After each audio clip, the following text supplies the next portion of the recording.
여러분 반갑습니다. 정박사입니다. 다들 즐거운 주말 보내셨습니까? 오늘은 일요일인데 생각보다 영상이 좀 늦게 올라갔죠.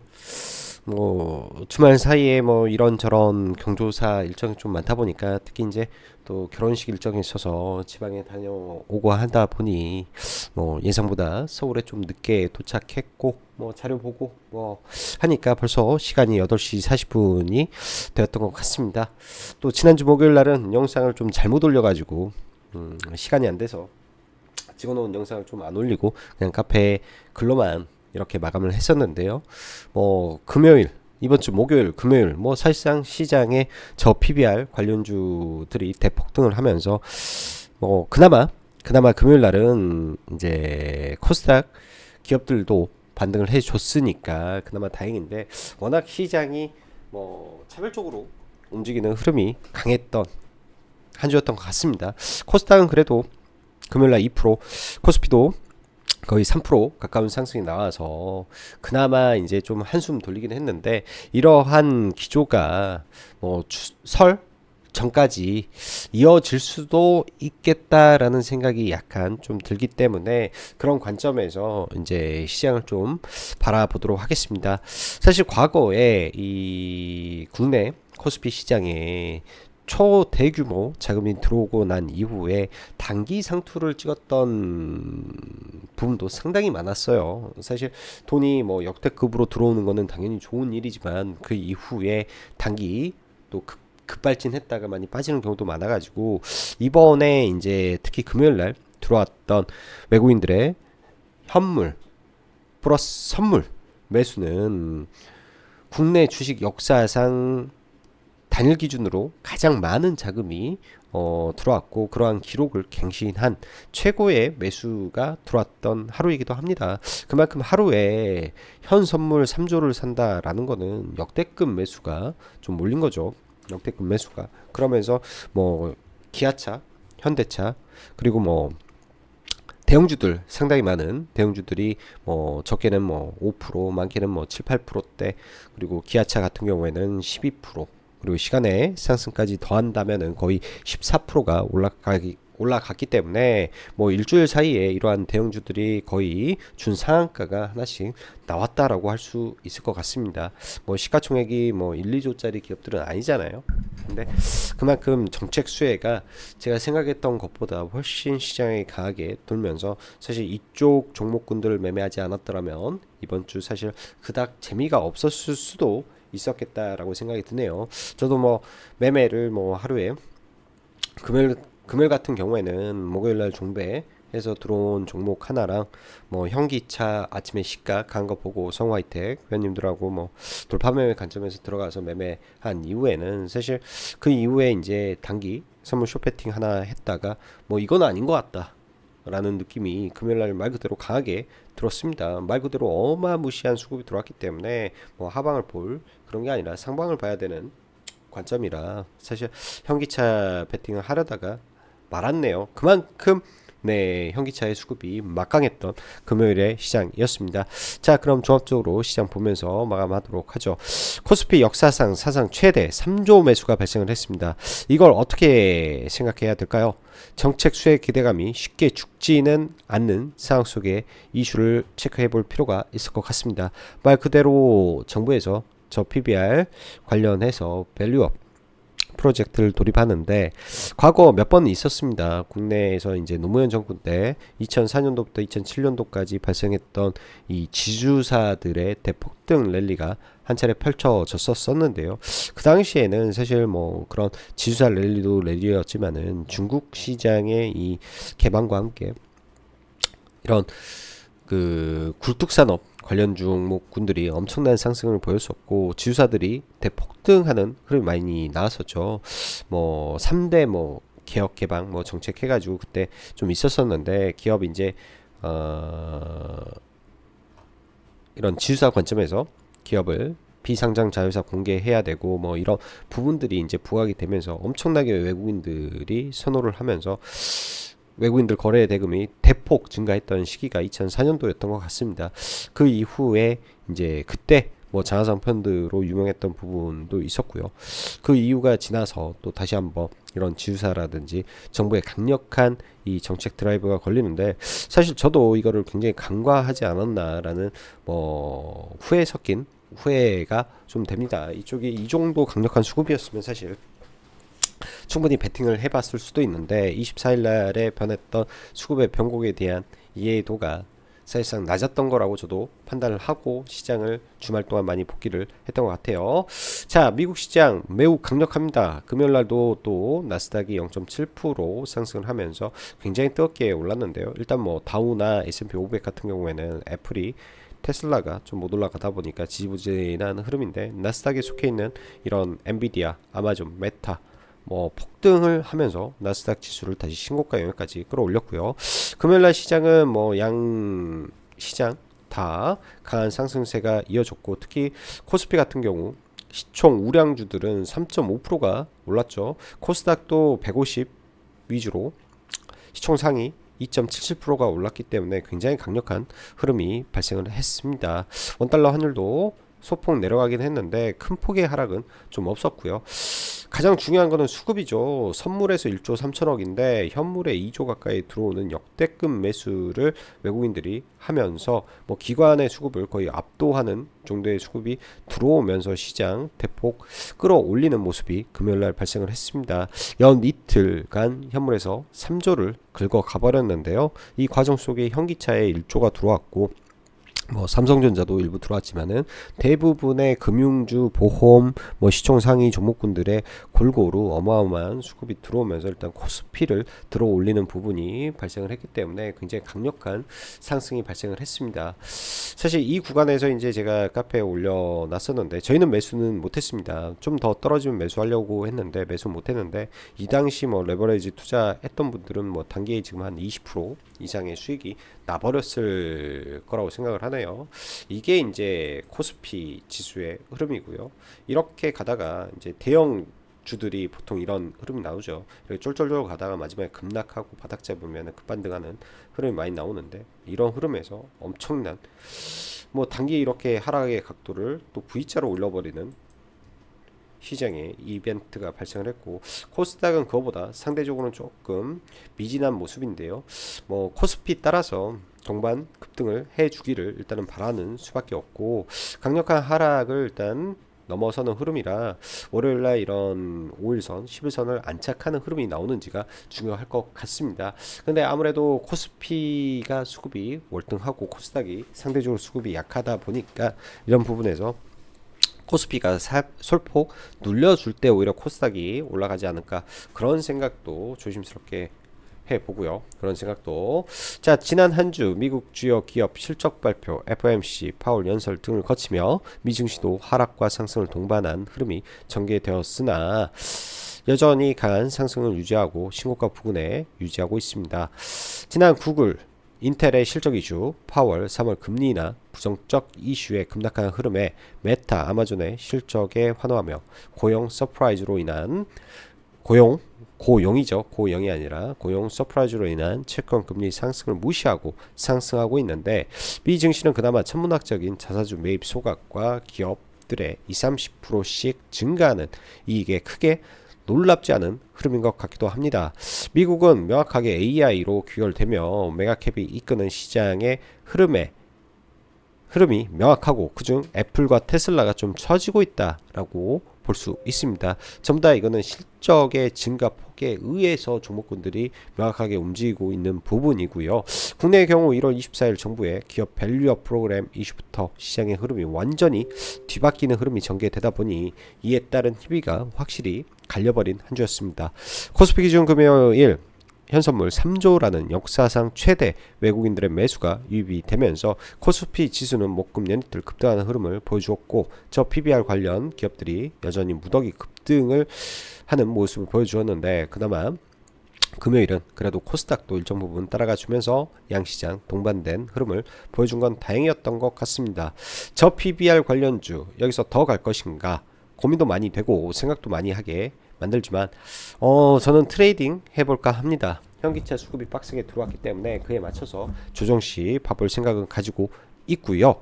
그 외 금융주, 보험주는 올라가면 어느 정도 구간에서는 저는 하방 베팅을 준비하고 보려고 생각을 합니다.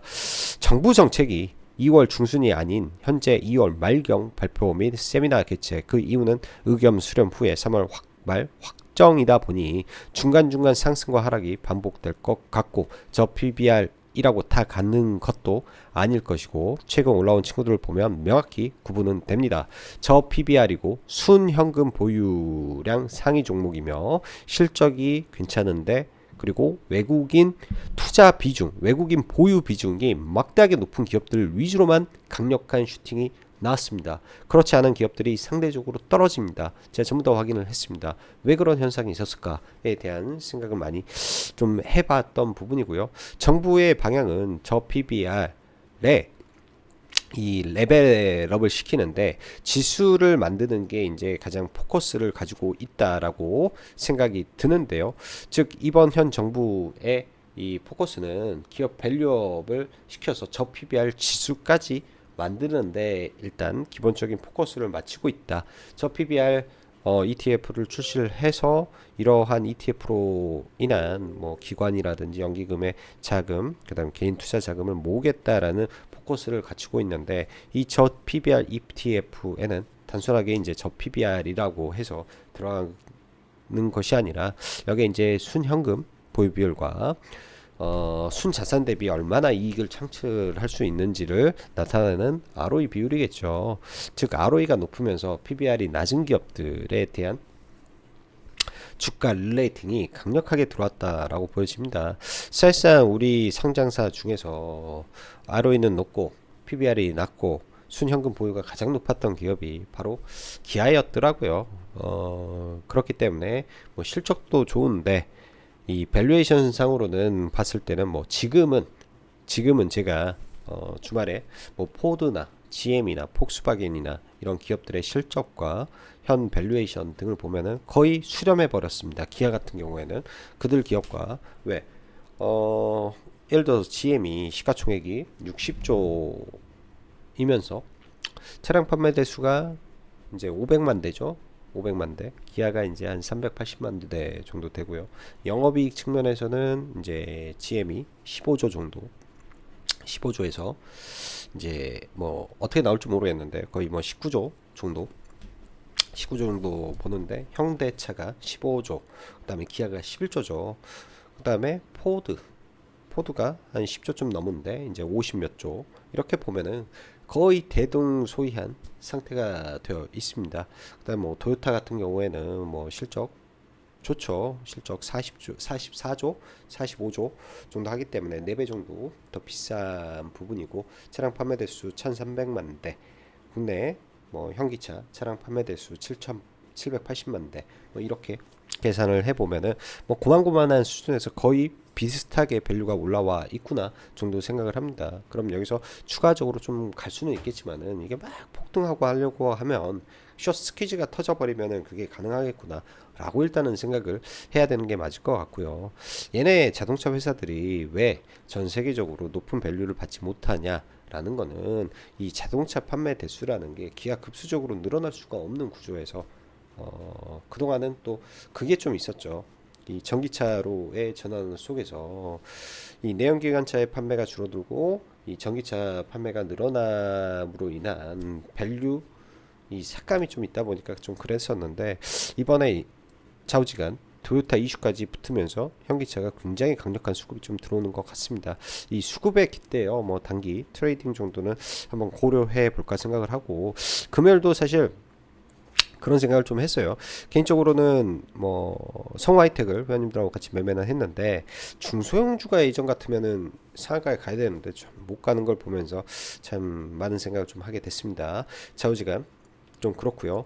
이러한 저 PBR 관련된 종목군들은 여기에 더해서 이 원래 12월 달만 되면은 사실 윈도우 드레싱 효과라든지 그 다음에 뭐 금융투자에 그런 수급도 있죠. 금융투자 외국인들의 이 배당을 위한 투자가 좀 진행이 됐던 부분 많은데, 그게 이제 2월 말로 이전이 많이 됐죠. 이번에 이제 상당수 많은 기업들이 2월 28일 날 배당락이 있습니다. 금융주들이 대부분 28일이고요. 기아는 3월 20일이지만 현대차는 2월 28일 날 배당락을 맞기 때문에 그 전에 거의 대부분 쇼부가 나지 않겠느냐 생각을 합니다. 그리고 마지막으로 보험 쪽은 결국은 그냥 빠질 수밖에 없다 결론입니다. 그 외에 지수사도 답 안 나온다 라고 생각이 들고요. 코스닥의 경우 그나마 금요일 반등은 해주었는데 반도체는 상대적으로 좋았고 나머지는 여전히 지지부진했던 것 같습니다. 그나마 금요일의 경우 덜 팔아 제껴서 그렇게 된 것인데 뭐 나스닥이 상승을 했기 때문에 월요일날 일단은 대부분 갭을 들고 출발할 수 있을 거라고 생각이 들고요. 추석 전에 설 전에 또 우려감에 의해서 뭐 월요일 화요일 좀 밀릴 수도 있을 것 같은데요. 추석이 지나고 나서 그러니까 설 지나고 나서도 제가 볼 때는 그렇게 막 시장이 빠져야 될 이유는 그렇게 많이 없어 보입니다. 그래서 현재의 포지션을 여러분들 잘 구축해 놓고 좀 봐야 될 것 같고 코스닥이 단기적으로 힘든 부분에 대해서는 이렇게 답을 드리고 싶습니다. 지금 코스닥이 단기적으로 힘든 거는요. 사실 외국인 쪽 자금은 주변에 의견을 좀 들어보고 많은 리포트 그 다음에 외국계 리포트까지 종합적으로 고려를 했을 때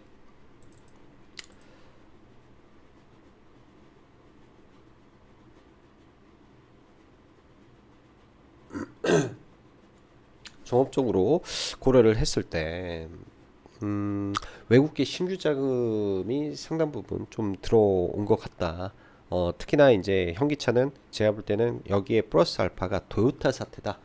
라고 저는 생각이 듭니다. 토요타 이슈가 생각보다는 훨씬 크게 지금 된 게 아니냐 생각이 들어요. 글로벌 1위 자동차 회사에서 잇따라 품질 사기 행각이 적발되면서 말 그대로 장인 정신을 자랑해온 일본인들의 자존심에 먹칠을 해버린 이슈기 때문에 이런 부분이 오히려 현기차에게는 단기적으로 굉장한 지금 쇼커버 현상을 만들어 놓은 건 아닌가라는 생각을 조심스럽게 해봅니다. 그래서 현기차 위주로 좀 단기적으로 봐야 될 것 같다 생각이 들고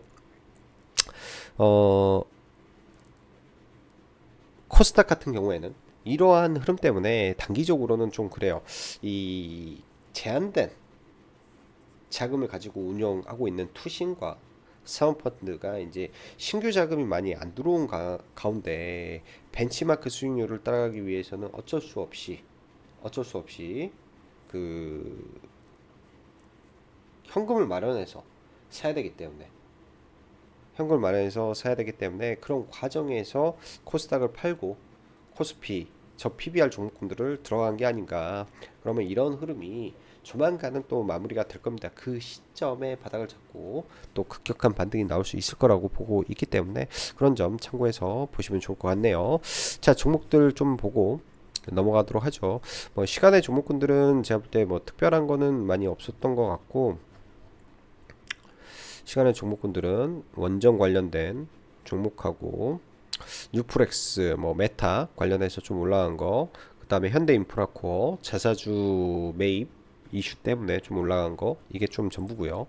자, 지수부터 하나하나 조금 체크를 해보면 일단 코스닥은 그나마 반등을 해줬는데 반등이 상대적으로는 지금 약하다라고 보여집니다. 의미 있는 구간에서 일단 돌려준 거는 다행스럽게 좀 보여주고요. 코스피의 반등은 엄청나게 셉니다. 들어온 수급으로만 놓고 보면 이게 이 자리를 넘길 것 같은 생각도 많이 들고요. 이 정도, 그러니까 단기간에 이렇게 들어와 버리면은 빵빵빵 하고 날아가 버리는 경우도 있거든요. 갭 들고 또 갭 들고 올라서면서 이러면은 아일랜드 갭, 그러니까 여기 강력한 갭하락 구간도 돌파를 한 상태에서 지금 올라왔기 때문에 지금 바로 이런 자리를 넘겨도 이상하지 않을 정도의 강력한 수급이다 생각이 듭니다. 그래서 만약에 여기를 넘겨버리면 단기적으로 코스피가 훨씬 센 모습을 보여줄 수도 있지 않을까 일단은 생각을 해야 될 것 같고요. 저주간 토요타 사태로 인한 현기차의 강세가 월요일도 이어질지 봐봐야 되겠습니다. 자, 삼성전자 수급은 좋았는데 연이틀 삼성전자도 근데 이제 아무래도 지금은 저 PBR 종목군들 위주로 올라가다 보니까 삼성전자가 뭐 강하게 올라가고 그러지는 않은 것 같고요. 삼성전자도 살아는 있다, 박스권 돌파하고 눌려 있다, 좀 흐름을 좀 돌리고 있는데 나쁘지는 않아 보인다 생각이 들고요. SK 하이닉스는 상대적으로 최근에 많이 부각을 좀 못 받는 것 같고, 현대차, 기아차 이 두 종목이 무려 시가 갭을 6%나 들었다가 많이 밀렸다가 이걸 다시 끄집어 올리고 올라왔기 때문에 장중의 변동성도 상당했습니다. 시가 이렇게 강하게 거래 대금이 뭐 천억 터진 거를 꾸역꾸역 올리더니 결국은 종가 고가로 마감을 했기 때문에 이게 전부 다 이제 이 매물을 잡아먹고 올라오는 신규 자금이었다라고 판단을 해야 되겠죠. 그래서 강력한 신규 자금이 들어오면서 굉장히 강하게 일단 올라왔고요. 그렇게 되면 현대차는 이 앞 구간 24만원, 25만원을 지금 트라이하로 가는 흐름이겠죠. 트라이하로 강력한 시가 갭이 나왔기 때문에 눌리더라도 뭐 이런 자리들, 강하게 돌파한 자리들 시가 구간에서는 지지를 해줄 수 있을 것이고, 어제의 기준에서도 이런 흐름에서는 지지는 확인해 볼 필요는 있을 것 같습니다. 22만원이라든지 기아도 마찬가지로요. 기아도 지금 이렇게만 차트를 보면은 굉장히 무섭게 지금 상승이 좀 진행이 됩니다. 아마 월요일날 갭이 뜰 거로 예상이 드는데요. 갭이 뜨면 단기간에 뭐 8만원짜리 지금 이 정도 올라버리면은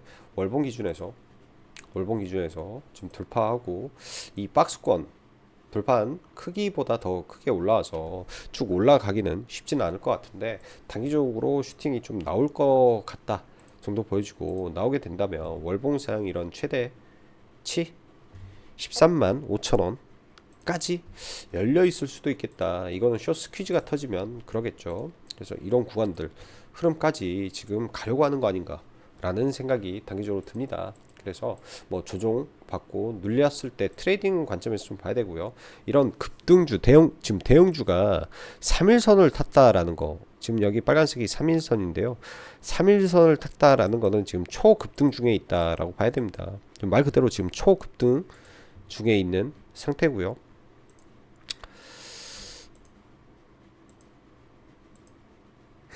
3일선 기준에서 이 자리죠. 내일 그냥 오늘처럼 흐름에서 본다면은 뭐 15만원에서 16만원 선에 지지 구간이 있겠죠. 밀리더라도 캡 뜨고 확 밀렸다가 올라오더라도 이런 구에서 지지받고 아랫꼬리 닫고 올라오고 뭐 그런 흐름이 저는 나올 거라고 생각을 합니다. 대충 뭐 11만 6천원 뭐 이런 자리들 있을 텐데요. 뭐 여기까지는 안 내려올 것 같고 11만 6천원 언저리 지지받고 가지 않을까 싶고요.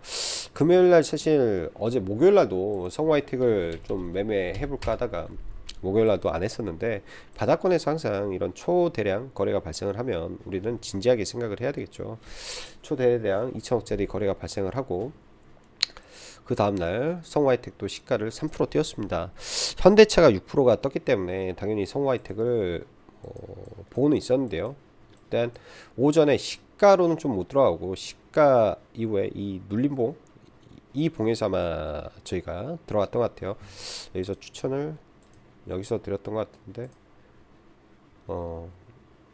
여기서 이렇게 두 번 눌릴 때 이 자리네요. 여기서 눌릴 때 들어가서 이제 올라갈 때 분할 매도 3, 4, 5 뭐 이렇게 분할 매도 처리를 하고 마무리를 졌던 것 같습니다. 그래서 저는 금요일날 매매는 성우하이텍 딱 한 종목 했고요. 시가 강력한 거래 들어오고 돌파 이후 눌림 첫 자리를 좀 공략을 했습니다. 딱 보더라도 여러분들 눈에 명확히 확인이 되죠. 뭐 이 정도 거래 들어왔으면은 할 말 다 한 거 아닌가요? 거기에 현기차가 미친 듯이 가는데 안 할 수가 없었던 매매였습니다. 이런 거는 안 할 수가 없는 매매다, 해야 되는 매매였다라고 좀 보여주고요. 사실 서현이화를 좀 더 봤으면 더 좋았을 것 같은데, 거래 대금 규모가 아침에는 서현이화가 뭐 40억 막 그래 가지고 거래 대금 규모로만 놓고 봤을 때는 성화이팅이 월등히 아침에 강한 수급이에서 저 PBR 종목의 실적도 좋았고 그렇기 때문에 성화이팅이 더 좋았는데, 오후에는 서현이화가 좀 강세를 좀 보였던 것 같네요. 과거 같으면 현기차 이 정도 올라가면은 이런 종목분들 상한가 나오죠. 예? 보통은 거의 상한가 나오는 게 일반적인데 안 나오더라고요. 그만큼 코스닥 테마가 약했구나. 뭐 이런 생각이 좀 듭니다. 애플 비전 프로 메타의 실적 발표를 앞두고 사실 그 전날 뉴프렉스를 같이 종배 관점에서 좀 눌렸을 때 좀 들어갔다가 뉴프렉스를요 들어가서 이렇게 분할 매수해서 종가에 좀 팔고 나머지는 만 11,000원 근처 여기 올라올 때 11,000원 근처 목표가 정해놓고 여기서 전략 매도를 했던 것 같네요. 사실 뉴프렉스도 이렇게 보면 주봉으로 보면 강력한 이 박스권을 돌파한 자리가 명확하게 보이죠. 이 윗꼬리들 돌파한 자리 이렇게 놓고 보면 이런 구간들이 존재합니다. 그럼 9,300원 이하권에서는 충분히 봐볼 수 있는 종목이네. 일봉상 9,300원. 그러면 직전 고점이 있는 두 자리 9,300원에서 여기를 주어놓고 9,300원에서부터 9,100원까지는 충분히 눌림으로 봐볼 수 있는 구간이네. 일봉상에서 왜 강력하게 돌파하는 거래대금을 동반했는데 단기 과열이지만 강하게 좀 풀어졌잖아요. 근데 이런 구간에서 바닥을 돌리는 흐름이 나오고 메타의 실적이 잘 나온 상태이기 때문에 해볼 만은 했던 종목인 것 같아요. 오늘 종가로 봤어도 나쁘지는 않았던 것 같은데 일단 뭐 얘도 내일 시가가 떠서 출발하겠죠. 근데 좀 밀릴 수도 있을 것 같습니다. 추후에 이제 계속 관심은 가져야 될 종목이라고 저는 보여주고요. 메타 관련해서 최근에 뉴프렉스, 나무가 이런 종목들 강하게 상승하다가 지금 상승세가 대폭 꺾였는데요. 비전 프로라든지 이 메타 관련된 종목이라든지 저는 끝나지 않았다라고 생각을 합니다. 포바이포도 단기에 엄청난 상승을 보이고 다 밀려버렸잖아요. 이런 구간에서 바닥을 잡아줄 수 있을 거라고 좀 보여지네요. 공간 컴퓨팅 개념에서 포바이포, XR, VR 관련해서 봐봐야 될 종목이고 다시 낙폭을 축소하면서 변동성을 줄이는지 그리고 스코넥, 메타 관련된 기업이죠. XR, VR 게임에 특화되고 XR, VR 교육에 강점을 가진 회사입니다. 이런 구간에 이제 바닥을 형성하고 다시 힘을 모아서 올라가는지 일단은 지켜보고 좀 봐야 될 구간이다. 라고 생각이 들고요. 그 외에 뭐 이스트 소프트라든지 수많은 종목군들 지금 다이렉트로 떨어지는데 많이 밀리면 또 하단 구간까지 내려오면 그때 봐볼 생각이에요. 한글과 컴퓨터라든지 뭐 더존 비지온이라든지 뭐 내려오면 봐보면 되지 않을까 생각이 듭니다. 지금 현재는 뭐 하나금융지주나 이런 종목이 지금 월요일날 어떻게 될지 모르겠습니다. 왜냐 월봉 기준으로 사상 최고가를 돌파하느냐 마냐인데 그 전보다는 지금 뭐 의미가 있는 게 이 정부 정책이 있다 보니까 그 정부 정책 기대감으로 신고가를 만들어내는 거 아닌가 라는 생각이 좀 들어요. 그래서 하나금융하고 수급이 대신 오늘처럼 들어와야 된다.